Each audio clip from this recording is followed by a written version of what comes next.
Welcome back. देखिए यहाँ से हम लोग यंग्स डबल स्लिट एक्सपेरिमेंट को कंटिन्यू कर रहे हैं, जो कि न्यूमेरिकल पॉइंट ऑफ व्यू से जो हमारा इंटरफेरेंस ऑफ लाइट है। ठीक है, तो इंटरफेरेंस ऑफ लाइट में जो एक इम्पॉर्टेंट टॉपिक है वो है हमारा यंग्स डबल स्लिट एक्सपेरिमेंट। तो इंटरफेरेंस ऑफ लाइट की अगर बात की जाए तो न्यूमेरिकल प्रॉब्लम्स जो इससे आते हैं तो उसमें फ्रिंज विड्थ काफ़ी इंपॉर्टेंट है, इंटेंसिटी प्रॉब्लम आता है। तो हम लोग जब प्रॉब्लम करेंगे तो उसको भी हम लोग वन बाय वन देखेंगे। ठीक है, तो अभी देखो मैं कुछ यहाँ पे रिकॉल करा दे रहा हूँ क्योंकि फार्मूलाज आपके लिए इंपॉर्टेंट हैं। तो इन फार्मूलाज को आपको अच्छे से याद रखना है और सिस्टमेटिकली कैसे याद रहेगा वो भी हम लोग देख लेंगे। देखिए यहाँ पे जैसे फर्स्ट पॉइंट है हमारा वो इन YDSE शॉर्ट में लिखा जाएगा, यंग्स डबल स्लिट एक्सपेरिमेंट को YDSE। We are basically interested in finding the resultant intensity, right. जैसा कि मैंने लास्ट लेक्चर में भी डिस्कस किया था कि एक्चुअली जो रिजल्टेंट इंटेंसिटी है, ठीक है, कि वो मैक्सिमम होगा तो ब्राइट होगा, मिनिमम होगा तो डार्क होगा। हम लोग इस पे बात करेंगे। यहाँ पे जो कुछ इंपॉर्टेंट है, ठीक है, वो सारा आपको याद रखना है। जैसे हम लोग बात करेंगे तो यहाँ पे डबल स्लिट एक्सपेरिमेंट में देखो, जैसे यहाँ पे दो सोर्स लिया गया है, एक आपको दिख रहा होगा S1 और दूसरा S2। ठीक है, तो ये दोनों जो होगा क्या होगा, कोहेरेंट होगा। एक बात याद रखिएगा, ये दोनों क्या होगा, कोहेरेंट होगा और इंडिपेंडेंट सोर्स होगा। ठीक है, इनके बीच का जो डिस्टेंस है इन क्रोमेटिक सोर्स के बीच में वो हमारा क्या होगा, D होगा। ठीक है, अच्छा ये देखिए, ये हमारा जो है आपको सामने दिख रहा है, ये स्क्रीन है। ठीक है, तो ये स्क्रीन है और स्क्रीन का जो डिस्टेंस है वो कैपिटल D है। और ये जो दोनों सोर्स है, ठीक है, इन दोनों सोर्स से जो कह सकते हैं कि वेव ट्रेवल कर रहा है, सपोज करते हैं कि वो P पे जाकर के सुपर इम्पोज करता है, तो ये दो तरीके से हो सकता है। ठीक है, आइदर ये हो सकता है कि आपका सेम फेज में जाकर के सुपर इम्पोज करे, और यह हो सकता है अपोजिट फेज में, यानी एक का करेस्ट अगर दूसरे के करेस्ट के साथ करेगा, ठीक है, तब तो वो वहां पे सेम फेज में होगा। और अगर एक का करेस्ट होगा दूसरा का थ्रो होगा, तो ऐसे केस में क्या होगा, वो आपको अपोजिट फेज में होगा। ठीक है, तो हम लोग उसको देखेंगे कि यहाँ पे कैसा, अगर सेम फेज में आएगा तो मैक्सिमम मिलेगा, और अपोजिट फेज में यहाँ पे अगर सुपर इम्पोज करता है तो आपको मिनिमम मिलेगा। ठीक है, अब देखो ये जो है सेंटर से, जैसे ये C आपका सेंटर है, तो यहाँ से जो CP जो है वो थीटा एंगल बनाता है विथ द लाइन CO। और यहाँ पे जो डिस्टेंस हम लोग देख रहे हैं O से P का, यानी जो भी यहाँ पे आपको फ्रिंज मिल रहा है आइदर ब्राइट और डार्क, इस फ्रिंज का जो डिस्टेंस है फ्रॉम द सेंटर। ठीक है, और सेंटर पे आपको पता है कि ऑलवेज क्या मिलता है, हमको ब्राइट मिलता है। तो सेंट्रल ब्राइट भी इसको हम लोग कहते हैं, क्या कहते हैं, सेंट्रल ब्राइट। ठीक है, तो सेंट्रल ब्राइट से ही किसी का डिस्टेंस निकाला जाता है YDSE में। तो सेंट्रल ब्राइट से जो आर्बिट्रेरी किसी भी फ्रिंज का जो डिस्टेंस है वो यहाँ पे Y दिया हुआ है। ठीक है, ये काफी इंपॉर्टेंट होगा Y का फॉर्मूला। ये सारी बातें आपको याद रखनी है। ठीक है जी, अब देखिए यहाँ पे जो अजम्पशन है वो ये है कि जो हम लोग इंटेंसिटी ऑफ लाइट है ना, जैसे इसका इंटेंसिटी, ठीक है, मान लो I1 है, इसका इंटेंसिटी I2 है, तो दोनों का इंटेंसिटी हम लोग क्या लेते हैं, ऑलमोस्ट इक्वल लेते हैं, I0 लेते हैं। ठीक है, तो यहाँ पे देखो लिखा हुआ है कि चूंकि ये जो डिस्टेंस है ये इससे ये डिस्टेंस काफी बड़ा होता है, यानी स्क्रीन पे पहुंचने में काफी डिस्टेंस तय करना पड़ेगा। ठीक है, तो इसलिए हम लोग क्या करते हैं, इंटेंसिटी जो है पॉइंट P पे दोनों का इक्वल मानते हैं, क्या, I0। ठीक है, अब देखिए path difference between S2P and S1P। देखिए तो हमको सबसे पहले यहाँ पे पाथ डिफरेंस निकालना पड़ता है, जैसा आप 12th क्लास में भी निकाले होंगे, क्योंकि ये दोनों किस फेज में आ रहा है। ठीक है, दोनों का फेज डिफरेंस क्या है, ये ज्यादा इंपॉर्टेंट होगा हमको यहाँ पे देखना। तो ये सारे टर्म्स आपको याद होने चाहिए। एक तो होता है फेज डिफरेंस। ठीक है, तो फेज डिफरेंस मतलब ये हमको देखना होगा कि फेज डिफरेंस 0 है या नॉन जीरो है। ठीक है, अगर 0 होगा तो इसका मतलब है कि दोनों सेम फेज में है। ठीक है, सेम फेज में आएगा तभी तो फेज डिफरेंस 0 होगा।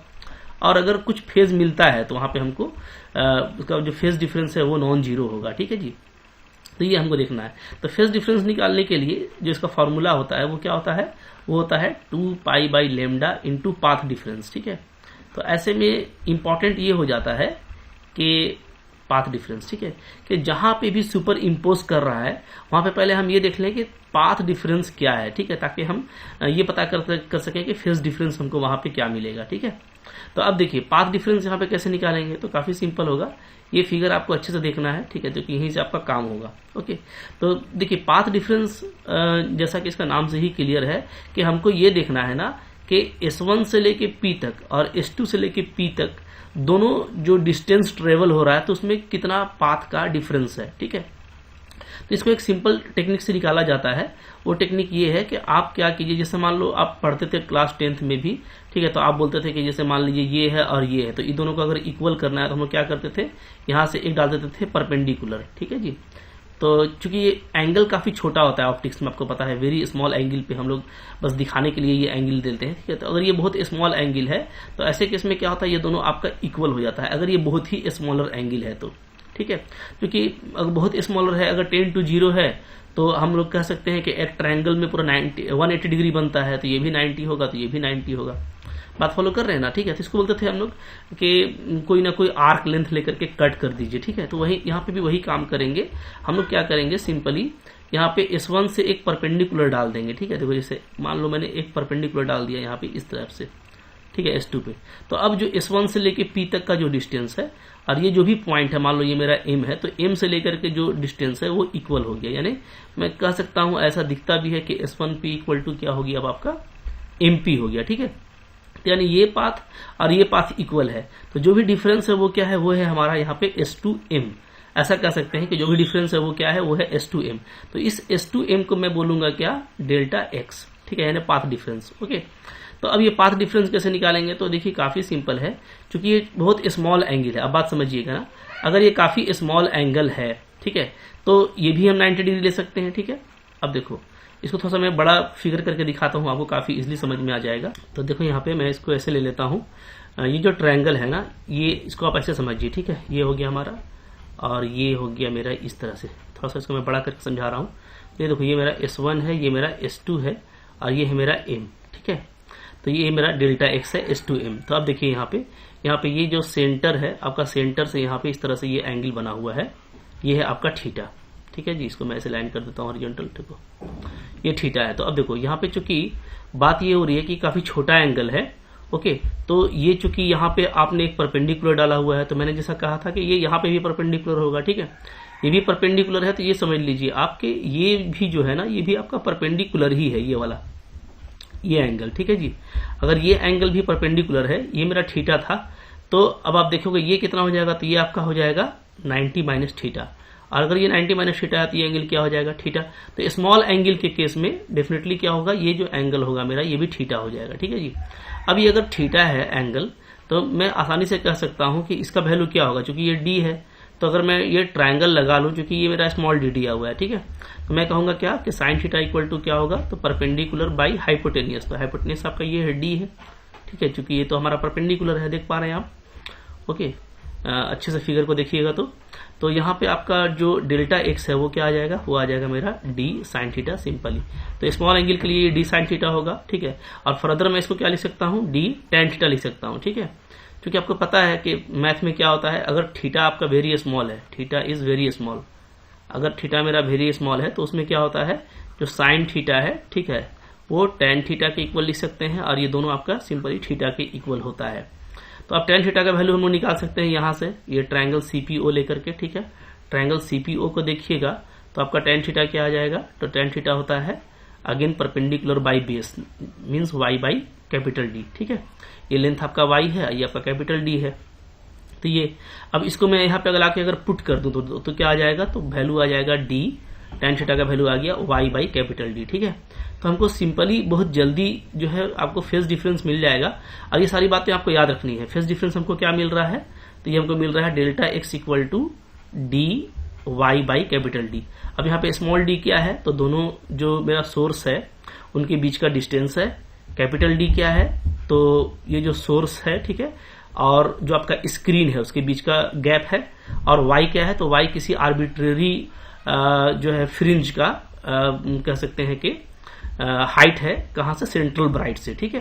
तो ये सारी बातें आपको याद रखनी चाहिए ताकि आपको एग्जाम में दिक्कत ना हो। तो फेज डिफरेंस का भी डायरेक्टली काम हो सकता है, सॉरी ये तो हमारा पाथ डिफरेंस आया ना, ठीक है। तो ये तो हम लोग का पाथ डिफरेंस है, ये हम लोग का क्या है, पाथ डिफरेंस। ओके, अब पाथ डिफरेंस निकालने के बाद हम लोग क्या करेंगे, इसका फेज डिफरेंस निकालेंगे। तो फेज डिफरेंस का फॉर्मूला मैंने यहाँ पे लिखा हुआ है 2 pi by lambda into path difference, ठीक है। तो यहाँ से आपका फेज डिफरेंस निकल जाएगा और मैक्सिमा के लिए जो है हम लोग इसको क्या कर देंगे, 0 कर देंगे, चूंकि सेम फेज में मिलेगा, ठीक है, इंटेंसिटी मैक्सिमम होगा, और मिनिमा के लिए हम लोग इंटेंसिटी को मिनिमम कर देंगे। तो यही काम करना है। तो देखो, तो अब यहाँ पे अब आपको सारी बातें समझ में आने लगेंगी। तो यहाँ पे देखो, यहाँ पे वही चीज लिखा हुआ है, थोड़ा मैं यहाँ पे क्लियर कर देता हूँ, ठीक है। तो नेक्स्ट जो पॉइंट आ रहा है, जो कि मैंने यहाँ पे पॉइंट बाई पॉइंट लिख दिया है ताकि आपको याद रहे। नेक्स्ट जो पॉइंट आ रहा है वो क्या आ रहा है, पाथ डिफरेंस यानी S2P और S1P के बीच में, ठीक है, जो पाथ डिफरेंस होगा वो क्या हो सकता है, वो फंक्शन ऑफ y हो सकता है या थीटा हो सकता है। फंक्शन ऑफ थीटा क्या होगा, तो d tan थीटा होगा या d sin थीटा होगा, ठीक है। तो डेल्टा x क्या होगा, d sin थीटा होगा। इसको मैं d tan थीटा भी लिख सकता हूं और tan थीटा का वैल्यू पुटअप करूंगा तो ये पूरा मैंने आपको ला करके दिखा दिया, ठीक है। तो ये भी हो सकता है और ये भी, तो यानी फंक्शन ऑफ थीटा भी हो सकता है और फंक्शन ऑफ y भी हो सकता है, ठीक है जी। तो इसको आपको अच्छे से याद कर लेना है। अब देखो, यहाँ पे ये बात लिखा हुआ है कि delta x is equal to Y D by, ये आपको पीडीएफ पूरा मिल जाएगा, कोर्स में मौजूद है, उसके लिए परेशान नहीं होना है, ठीक है। अब यहाँ पे जो delta x Y D by capital D है, तो डेफिनेटली जब थीटा मेरा काफी स्मॉल होगा तभी, और ऑप्टिक्स में ये काफी स्मॉल एंगल पे ही काम करते हैं, तो हम लोग ले सकते हैं बिंदास, ठीक है। क्लियर है जी। चलो अब देखो, अब यहाँ पे जो नेक्स्ट पॉइंट है वो है हमारा 4 नंबर। 4 नंबर क्या बोलता है, ये इंपॉर्टेंट है। वंस एक बार आपको पाथ डिफरेंस अगर मिल गया, मैंने डेल्टा एक्स आपको मिल गया ना, ठीक है, डेल्टा एक्स क्या मिला हम लोग को, ये मिला Y D by capital D, ठीक है जी, ये मिल गया। अब जैसे ही हमको ये मिल गया, अभी मैंने ऊपर निकाल के आपको दिखाया है कि हम लोगों का देखो यहाँ पे पाथ डिफरेंस आ गया, क्या आया, Y D by capital D, ठीक है, चूंकि tan थीटा का वैल्यू आप पुट कर दीजिएगा। तो जैसे ही आपका ये पाथ डिफरेंस आ गया, अब हम लोग फेज डिफरेंस निकाल सकते हैं।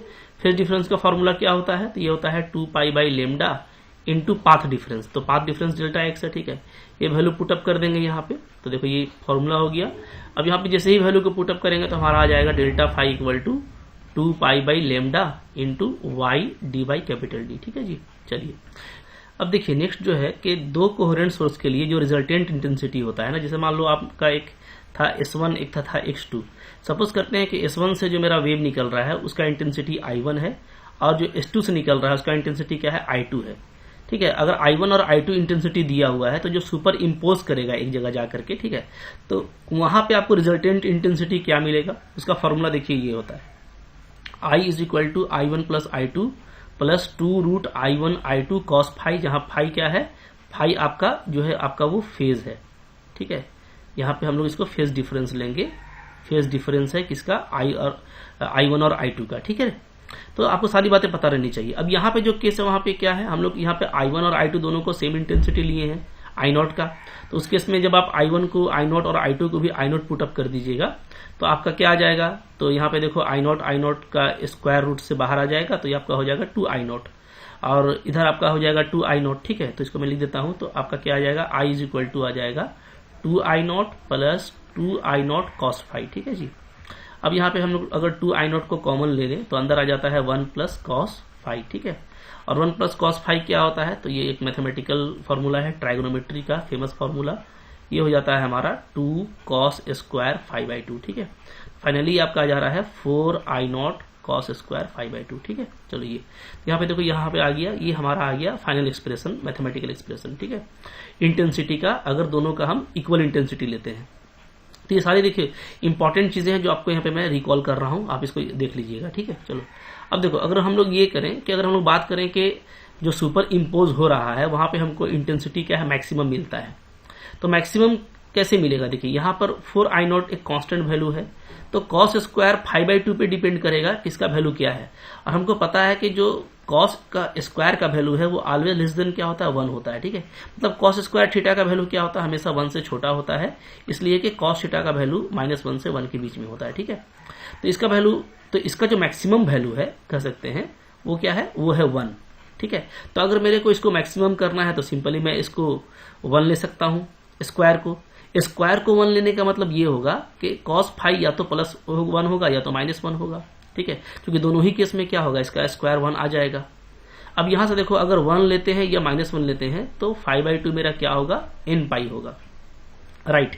क्योंकि आपको पता है कि कॉस पाई का वैल्यू, जैसे हम लोग जब जानते हैं, हम लोग देखेंगे तो, ठीक है, तो कॉस पाई का वैल्यू जब आप निकालोगे तो -1 आता है, ठीक है, जबकि कॉस 2 पाई का वैल्यू क्या आता है, 1 आता है, ओके। cos 0 का वैल्यू क्या आता है, 1 आता है। फिर cos 3 पाई का वैल्यू क्या आता है, -1। तो यानी अगर आप ऑड मल्टीपल ऑफ पाई लेंगे तो -1 मिलेगा, इवन मल्टीपल ऑफ पाई या 0 लेंगे तो 1 मिलेगा। इसलिए यहाँ पे n देखो लिखा हुआ है 0 +, -1 + -2, ठीक है। तो मतलब कि चूंकि +1 या -1 है तो मेरा 5/2 क्या होगा, n पाई ही होगा, n पाई होगा, ठीक है।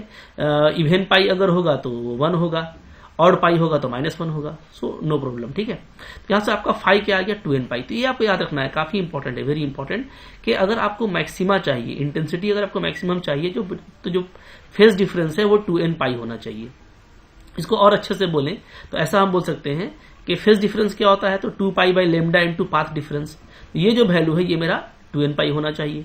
अब यहां से आपका 2 पाई कैंसिल हो जाएगा, तो आप सिंपली बोल सकते हो कि डेल्टा एक्स क्या होना चाहिए, n पाई होना चाहिए, ठीक है। तो जो इंपॉर्टेंट है उसको मैं बस इनबॉक्स कर देता हूं। तो ये देखो, ये सारे इंपॉर्टेंट चीजें हैं जो मैं इनबॉक्स कर रहा हूं, ठीक है। कि फेज डिफरेंस अगर इतना होगा तो इंटेंसिटी मैक्सिमम होगा, या कह सकते हैं पाथ डिफरेंस अगर n लेमडा होगा, लेमडा का n मल्टीपल होगा पाथ डिफरेंस तो मैक्सिमम होगा, और अगर पाई का 2n मल्टीपल होगा, इवन मल्टीपल होगा तो फेज डिफरेंस तो मैक्सिमम होगा। तो फेज डिफरेंस 2n पाई होना चाहिए मैक्सिमम के लिए, और पाथ डिफरेंस आपका n लेमडा होना चाहिए, ठीक है। यहां से अच्छा, तो 2 पाई कटा था, ये आप देख लिए थे, ओके। तो डेल्टा एक्स आपका क्या हुआ, लेमडा क्रॉस कर दिए तो n लेमडा हो गया। अब देखिए, अब डेल्टा एक्स का वैल्यू हम लोग क्या जानते हैं, डी साइन थीटा जानते हैं, ठीक है जी।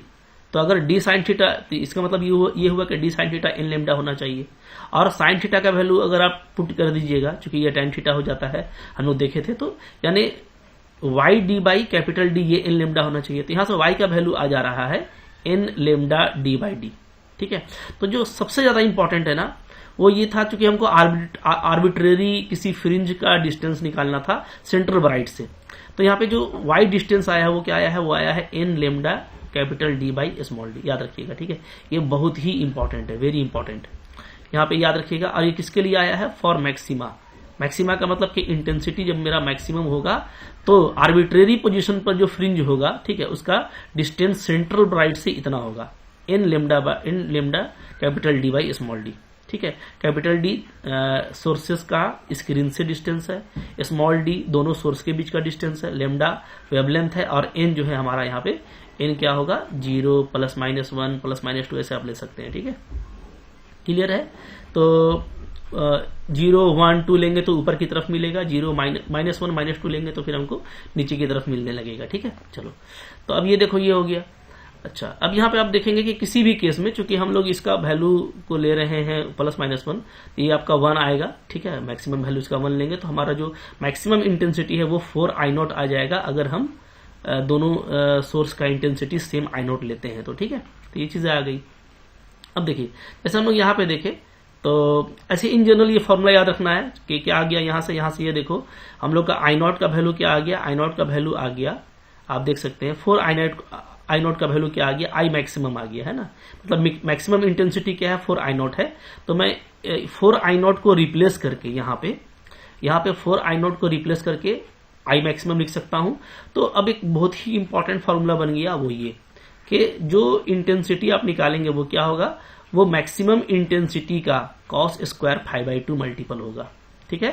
तो इंटेंसिटी क्या होगा इन जनरल, तो मैक्सिमम इंटेंसिटी का cos स्क्वायर 5/2। तो कई बार मैक्सिमम इंटेंसिटी दिया रहता है, ठीक है, और आपको पूछता है जनरल इंटेंसिटी, तो उसके लिए आपको ये फॉर्मूला याद रखना है, ठीक है। काफी इंपॉर्टेंट है ये फॉर्मूला भी मैंने यहाँ पे बॉक्स किए हैं। और अगर ज्यादा इंपॉर्टेंट की बात करें, चूंकि ये सब तो आपको अब लॉजिकली याद रहेगा, तो जो ज्यादा इंपॉर्टेंट है वो ये आपको याद रखना है, और ये आपको याद रखना है, जिससे ज्यादा न्यूमेरिकल प्रॉब्लम बनते हैं, ठीक है। ये सारा मैक्सिमम का बात हो गया। अब आइए हम लोग बात करते हैं यहां से मिनिमम का। Minimum intensity on screen is found. तो मिनिमम कब फाउंड होगा, तो मिनिमम देखो बहुत लॉजिकल है, बहुत मैथमेटिकल है, बिल्कुल कर सकते हैं, काफी आसानी से बनेगा। देखिए यही आपका इंटेंसिटी है ना, तो इसका मैक्सिमम वैल्यू तो 1 होता है, ठीक है, लेकिन मिनिमम वैल्यू क्या होता है जी, तो वो होता है 0। क्योंकि मैंने आपको बताया कि कॉस का वैल्यू जो है वो -1 से 1 के बीच में होता है, कॉस का वैल्यू -1 से 1 के बीच में होता है, ठीक है।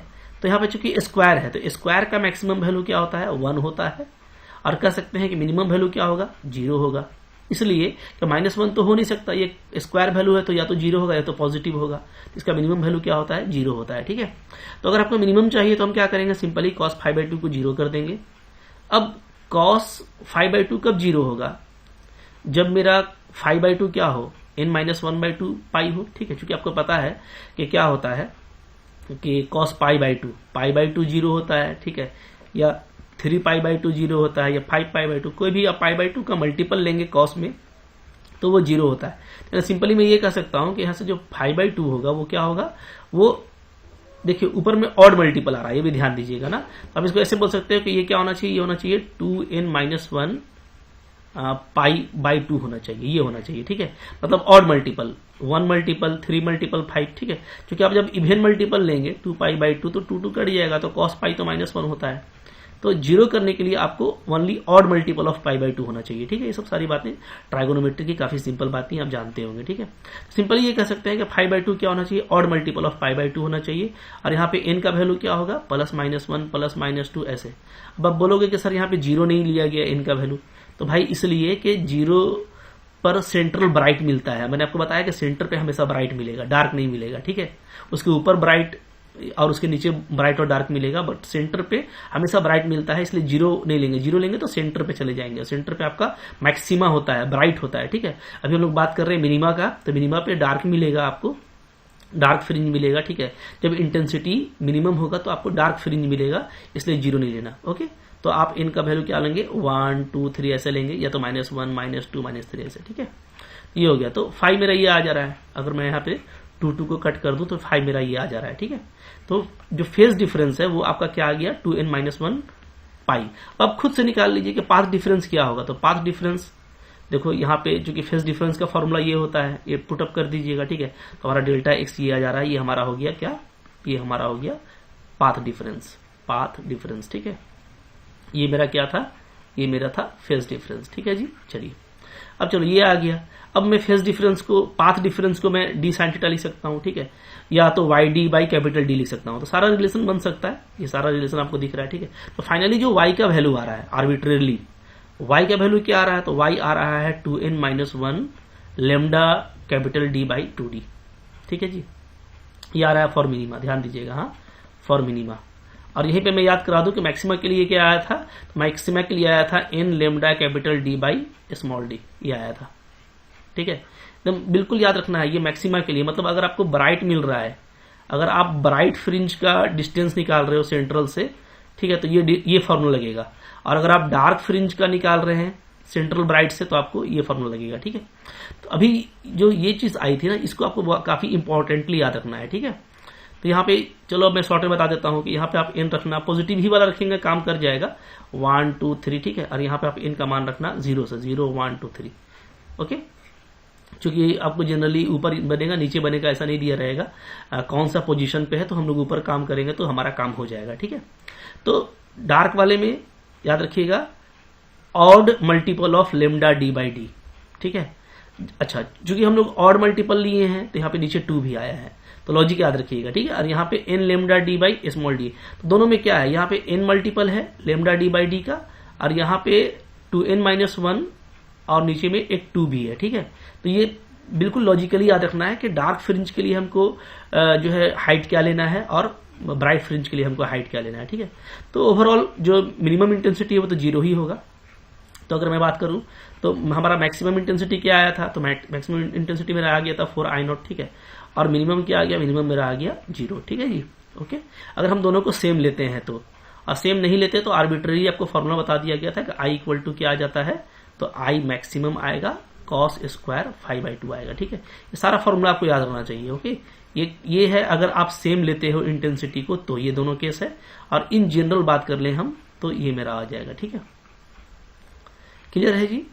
अच्छा चलो, तो यहां से आप कंपेयर कर सकते हैं। आगे चलो, फिर है अब जो इंपॉर्टेंट बातें हैं वो देखिए, फ्रिंज विड्थ हमेशा देखिए, चाहे मैक्सिमा मिले चाहे मिनिमा मिले, वो आपको W = λD/d होता है, ठीक है। यानी कह सकते हैं कि जो मेरा फ्रिंज विड्थ है वो प्रोपोर्शनल टू वेवलेंथ होता है, ठीक है, ओके।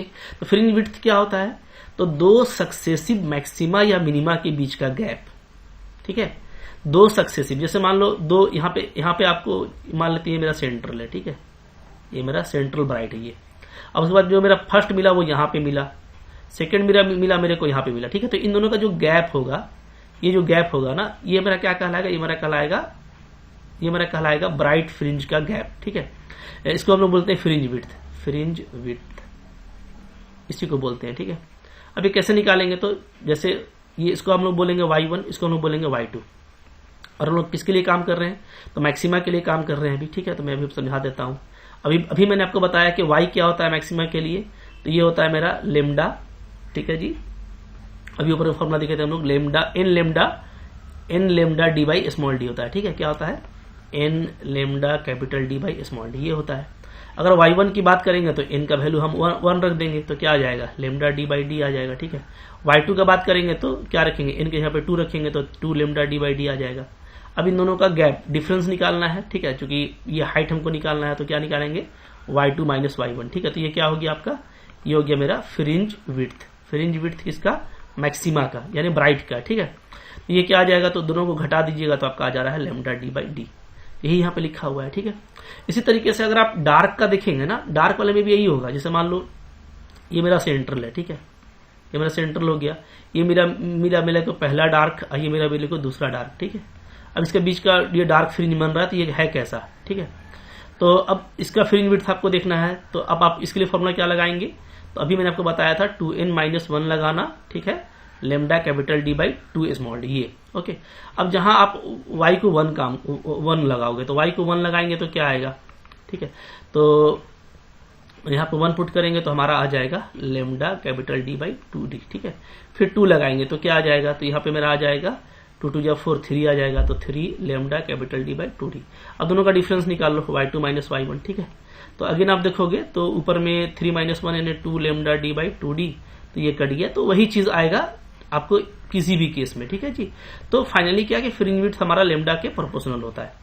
अब देखो यहाँ पे कुछ कंक्लूजन है क्या, if YDSE apparatus is immersed in liquid, मान लो ये मेरा पूरा जो apparatus है, जो मेरा ये पूरा apparatus है, ठीक है, यंग्स डबल स्लिट एक्सपेरिमेंट का, अगर हम किसी लिक्विड में डुबा दें जिसका रिफ्रैक्टिव इंडेक्स म्यू है, तो क्या होगा, तो वेवलेंथ ऑफ लाइट, ठीक है, then wavelength of light and hence fringe width decreases mu times. तो चूंकि वेवलेंथ ऑफ लाइट क्या होता है, घट जाता है ना, क्या होता है, अगर हम किसी लिक्विड में डुबो रहे हैं जिसका रिफ्रैक्टिव इंडेक्स म्यू है, तो उसमें डालने से आपका वेवलेंथ घट जाएगा लाइट का। तो वेवलेंथ घटेगा, इसका मतलब चूंकि वेवलेंथ आपका क्या है, वेवलेंथ के प्रोपोर्शनल है फ्रिंज विड्थ, तो हमारा फ्रिंज विड्थ भी घट जाएगा। कितने टाइम्स घट जाएगा, म्यू टाइम्स घट जाएगा। ठीक है, वेरी इंपॉर्टेंट रिजल्ट है, रिजल्ट बेस्ड क्वेश्चन भी आता है, याद रखिएगा। ठीक है, नेक्स्ट देखो क्या है यहाँ पे, if white light is used in place of monochromatic light, अगर मान लो व्हाइट लाइट यूज किया जाए, ठीक है, मोनोक्रोमेटिक के जगह पे, then coloured fringes are obtained on screen with red fringes of larger size than that of violet. तो ऐसे केस में ना आपको कलर फ्रिंज मिलेगा। अब आपको ब्राइट और डार्क नहीं मिलके क्या मिलेगा, कलर फ्रिंज मिलेगा अलग अलग रंग का। ठीक है, तो उसमें आपको ये देखिएगा कि जो रेड फ्रिंज का जो विड्थ होगा ना, वो क्या होगा, वो ज्यादा होगा, वो ज्यादा चौड़ा होगा, रेड वाला थोड़ा चौड़ा होगा, और आपका जो वायलेट वाला है वो थोड़ा सा पतला होगा। ठीक है, ऐसा ये जबकि चौड़ा होगा, तो ये इसलिए कि रेड का वेवलेंथ ज्यादा होता है वायलेट के वेवलेंथ से। ठीक है, तो सिंपली जो कि फ्रिंज विड्थ आपका लेमडा के प्रोपोर्शनल है वेवलेंथ के, तो अगर रेड का वेवलेंथ ज्यादा है तो रेड कलर का जो फ्रिंज विड्थ है वो भी ज्यादा होगा। ठीक है जी, तो ये सब सारी बातें हैं जो आप इंपॉर्टेंटली है, एक बार आप इसको नोट कर लेंगे। ठीक है, note that centre is still white, but centre आपका जो चूंकि सेंटर में हमेशा हमको क्या मिलता है, सेंट्रल ब्राइट मिलता है, तो वहां पे आपको व्हाइट ही रहेगा। ठीक है, because path difference is 0 for all colour, hence all the wavelength interfere constructively. ठीक है, eight other places light will interfere destructively for those wavelength for. ठीक है, तो ये तो खैर वही उसी कॉन्सेप्ट पे है, तो जो मेन चीज है वो हम लोग देख लिए। तो बात करेंगे path difference produced by slab. ठीक है, कभी कभार क्या होता है कि लाइट के पाथ में कोई ऑब्स्टेकल रख दिया जाता है, जैसे यहाँ पे देखो एक यहाँ पे स्लैब रख दिया गया है जिसका रिफ्रैक्टिव इंडेक्स म्यू है। ठीक है, और इसका जो थिकनेस है, जो इसका चौड़ाई है वो क्या है, वो टी है। तो अब जाहिर सी बात है कि जो लाइट है आपका, वो जो वैक्यूम है उसमें वेलोसिटी ऑफ लाइट से ट्रेवल करता है। ठीक है, और जैसे ही ये इस मीडियम से होकर गुजरेगा, तो due to this refractive index उसका क्या होगा, वेलोसिटी ऑफ लाइट कम होगा। तो अब यहाँ पे जो पाथ डिफरेंस होगा वो क्या होगा, तो वो होगा म्यू माइनस 1 इंटू टी। ठीक है, देखो ये इंपॉर्टेंट है, ये कैसे आता है मैं आपको दिखा देता हूं, बट ये फॉर्मूला हमारे लिए इंपॉर्टेंट है कि ऐसे केस में इन दोनों वेव के बीच में जो पाथ डिफरेंस होगा वो क्या होगा, म्यू माइनस 1 इंटू टी। ठीक है, देख सकते हैं आप यहाँ पे। तो देखो यहाँ पे क्या है, वेलोसिटी ऑफ लाइट तो वैक्यूम में आपका c होता है। ठीक है, अब जैसे ही ये मीडियम से होके गुजरेगा तो वहां पे इसका लाइट का वेलोसिटी क्या होगा, c बाई म्यू हो जाएगा। ठीक है, ये हम लोग पहले से पढ़ चुके हैं। तो अब देखो जो हमारा यहाँ पे दो लाइट है ना, तो जैसे मान लीजिए मैं बात करूं कि और जगह जो पाथ है वो तो सेम ही है, यहाँ भी सेम, यहाँ भी सेम, इसमें कोई मेरा डाउट नहीं है। ठीक है, इसके बाद भी कुछ नहीं। तो जो भी डिफरेंस होगा, पाथ डिफरेंस, वो ये डिस्टेंस की वजह से होगा। ठीक है, तो अगर मैं यहाँ पे बात करूं तो यहाँ पे जो ये जो थिकनेस टी है, इसको इससे गुजरने में कितना टाइम लग जाएगा, तो टाइम हमारा यहाँ पे हो जाएगा T1 इज इक्वल टू, ठीक है, तो वो क्या हो जाएगा, तो हमारा हो जाएगा डिस्टेंस कर सकते हैं, distance by speed, distance by speed. ठीक है, ऐसे निकालते हैं हम लोग। तो अब देखो यहाँ पे डिस्टेंस क्या है, टी है, और स्पीड क्या होगा, तो स्पीड होगा c बाई म्यू। तो ये आपका आ जा रहा है T1 क्या आ जा रहा है, ये हमारा आ जा रहा है म्यू टी बाई सी आ जा रहा है। ठीक है, जबकि इसको जो टाइम लगेगा, तो ये तो चूंकि सिंपली स्पीड ऑफ लाइट से गुजर जाएगा, तो नीचे वाले को टाइम लगेगा T2 इज इक्वल टू, तो डिस्टेंस हमारा वही टी है, टी बाई सी ही रहेगा। ठीक है, अब इन दोनों का डिस्टेंस कितना टाइम का फर्क हुआ, तो हम लोग देखेंगे डेफिनेटली इसको ज्यादा टाइम लगेगा, क्योंकि यहाँ पे वेलोसिटी आपका कम है। तो जो टाइम का जो गैप है वो आ जाएगा आपका T1 माइनस T2 कीजिएगा, तो mu minus 1 into T by C आ जा रहा है। ठीक है, तो ये हमको टाइम लग रहा है। तो अगर ये टाइम लग रहा है तो ये होता क्या है, तो ये आपका डिस्टेंस बाई स्पीड होता है। ठीक है, टाइम। तो यहाँ पे हम कह सकते हैं ना कि जो मेरा पाथ डिफरेंस है वो क्या है, म्यू माइनस 1 बाई टी है, क्योंकि ऊपर वाला तो डिस्टेंस होता है, पाथ यही बताएगा। ठीक है, नीचे वाला स्पीड होता है, तो म्यू माइनस 1 बाई टी आपको सिंपली पता चल जाएगा। देखो यहाँ पे वही बात लिखी हुई है। ठीक है, ये आपका आ गया डिफरेंस इन टाइम। तो जो एक्चुअली जो मेरा जो पाथ डिफरेंस है वो डेल्टा टी इंटू सी होगा, तो ये मेरा ये आ रहा है। ठीक है, तो इंपॉर्टेंट है ये याद रखना कि अगर कोई बीच में इस तरह का कोई रख दिया जाता है medium with the refractive index, ठीक है, एंड गिवन थिकनेस, तो थिकनेस अगर टी है, रिफ्रैक्टिव इंडेक्स अगर म्यू है, तो ऐसे केस में जो पाथ डिफरेंस हमको मेजर होगा वो ये होगा। ठीक है जी, म्यू माइनस 1 इंटू टी। चलो अब यहाँ पे देखो, यहाँ पे जो फ्रिंज शिफ्ट होगा, क्योंकि इस तरह का जब भी आप ऑब्स्टेकल रखेंगे तो जाहिर सी बात है कि हमारा पाथ डिफरेंस आ रहा है, तो हमारा फ्रिंज क्या होगा, शिफ्ट होगा। ठीक है, तो शिफ्टिंग ऑफ फ्रिंजेस भी देख लेते हैं। Suppose a glass slab of thickness T and refractive index mu is inserted into the path of the रे emanating from the source S1, जैसा ऊपर में था। ठीक है, मगर अगर हम लोग यहाँ पे देखो, यहाँ पे जो ये था ना, यहाँ पे जो था हमारा केस, वो क्या था कि ड्यू टू एक कह सकते हैं कि obstacle due to a medium of thickness T, मेरे को क्या पाथ डिफरेंस मिल रहा है। ठीक है, ये था। अब हम लोग बात करने वाले हैं कि अगर हम चले जाएं यंग्स डबल स्लिट एक्सपेरिमेंट में, ठीक है, तो वहां पे तो दो सोर्स था, S1 और S2। तो अगर मान लो कि S1 के पाथ में रख दिया जाता है एक स्लैब, ठीक है, इस तरह से, जिसका थिकनेस टी है और रिफ्रैक्टिव इंडेक्स क्या है जी, म्यू है। ठीक है, ये ग्लास स्लैब रख दिया गया। तो अब इसकी वजह से जो फ्रिंज हमको मान लो कि जैसे ये S1 है, ये S2 है, ठीक है, और इनकी वजह से यहाँ पे ये सुपर इम्पोज हो रहा था जाकर के, तो अब ये शिफ्ट कर जाएगा। तो कितना डिस्टेंस से शिफ्ट करेगा, तो यहाँ पे अगर आप कोई स्लैब रखते हो ना, तो अब इसकी वजह से ये शिफ्ट कर जाएगा।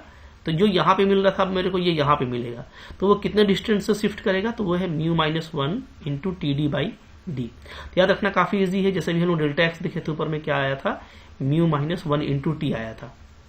ठीक है जी। अच्छा, अब देखो ये मेरा पाथ डिफरेंस आया था, ऊपर में हम लोग देख चुके हैं, यहाँ पे यहीं पे है। ठीक है, म्यू माइनस 1 इंटू टी आया था। तो यहाँ पे हमको कुछ करना नहीं है, शिफ्ट करने के लिए क्या करना है, इसको हमको मल्टीप्लाई कर देना है डी बाई डी से। ठीक है, अब देखिए ये कहां से आएगा, तो देखो फ्रिंज विड्थ क्या होता था, तो लोग चलिए फ्रिंज विड्थ पे। अगर फ्रिंज विड्थ आपको याद रहेगा ना, तो वहां से आप लॉजिकली याद रखिएगा। तो फ्रिंज विड्थ जो मेरा था, ठीक है, वो क्या था, वो था हमारा था lambda capital D by small D. ठीक है, ये हमारा क्या था, ये हमारा था फ्रिंज विड्थ। इसी से आप रिलेट करके याद कर लीजिएगा कि अगर ये शिफ्ट करेगा due to a obstacle of thickness T and refractive index mu, तो ये कैसे शिफ्ट कर जाएगा, तो ये शिफ्ट कर जाएगा by the length mu minus 1 T into capital D by small D. तो कैपिटल डी और स्मॉल डी जैसे था वैसे ही रहेगा। ठीक है, तो शिफ्ट कर जाएगा म्यू माइनस 1 इंटू टी, क्योंकि ये हमारा क्या था, ये हमारा पाथ डिफरेंस था। तो लेमडा क्या होता है, एक तरह का डिस्टेंस होता है। तो ये लॉजिक मैं आपको बता रहा हूं याद करने का।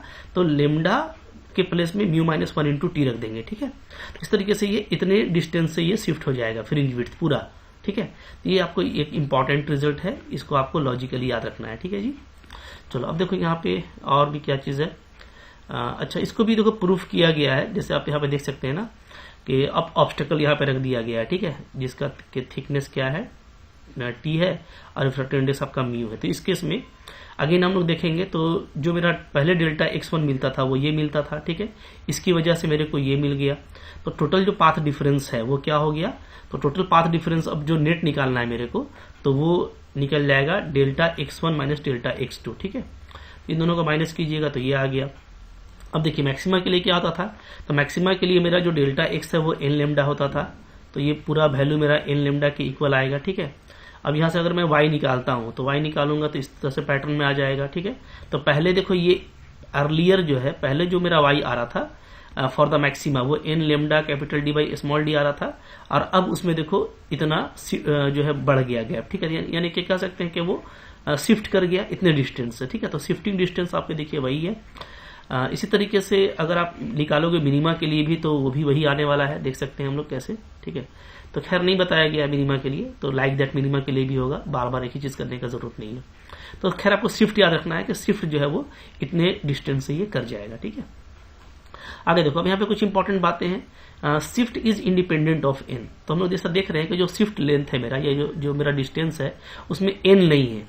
एन नहीं होने का मतलब क्या है, एन क्या था, एन आपका था मैक्सिमा के लिए 0 1 2 3 ऐसा था, ठीक है।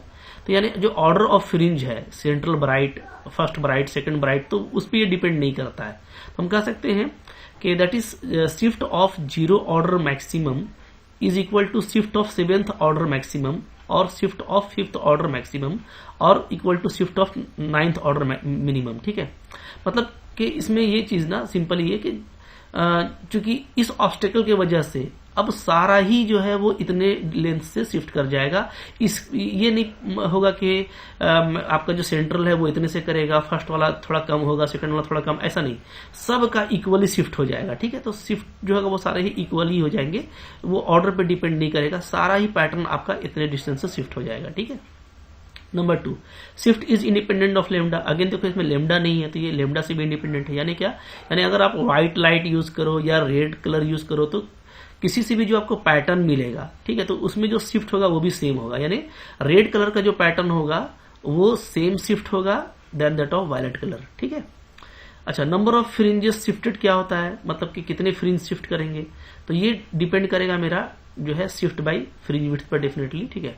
तो शिफ्ट देखो ये डिस्टेंस था और फ्रिंज विड्थ थी, आप देख लेना, इससे आपको पता चल जाएगा कि मेरा कितना फ्रिंज शिफ्ट कर रहा है, ठीक है। चूंकि वो डिपेंड करेगा हमारा फ्रिंज विड्थ पे ना, इसलिए कि जो फ्रिंज विड्थ कवर हो पाएगा उसी के अकॉर्डिंग लोग बात करेंगे। तो mu minus 1 into T by lambda आ जाएगा, ये नंबर ऑफ फ्रिंजेस शिफ्टेड, ठीक है जी।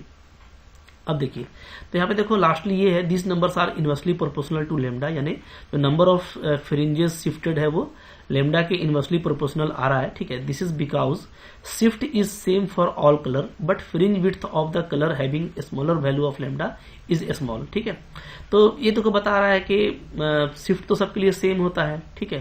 तो नंबर ऑफ फ्रिंजेस शिफ्टेड में लेमडा क्यों आ रहा है, तो इसलिए आ रहा है कि ठीक है शिफ्ट तो सबके लिए सेम होगा लेकिन फ्रिंज विड्थ जो है वो लेमडा के प्रोपोर्शनल होता है, और अगर स्मॉल कह सकते हैं कि लेमडा वाला स्मॉल वेवलेंथ वाला लाइट है तो उसका फ्रिंज विड्थ स्मॉल होगा, तो इसके अकॉर्डिंग यहाँ पे लेमडा आ रहा है, यानी नंबर ऑफ फ्रिंजेस जो शिफ्ट हो रहा है वो लेमडा पे डिपेंड करेगा, ठीक है। So more number of fringes will shift to this colour.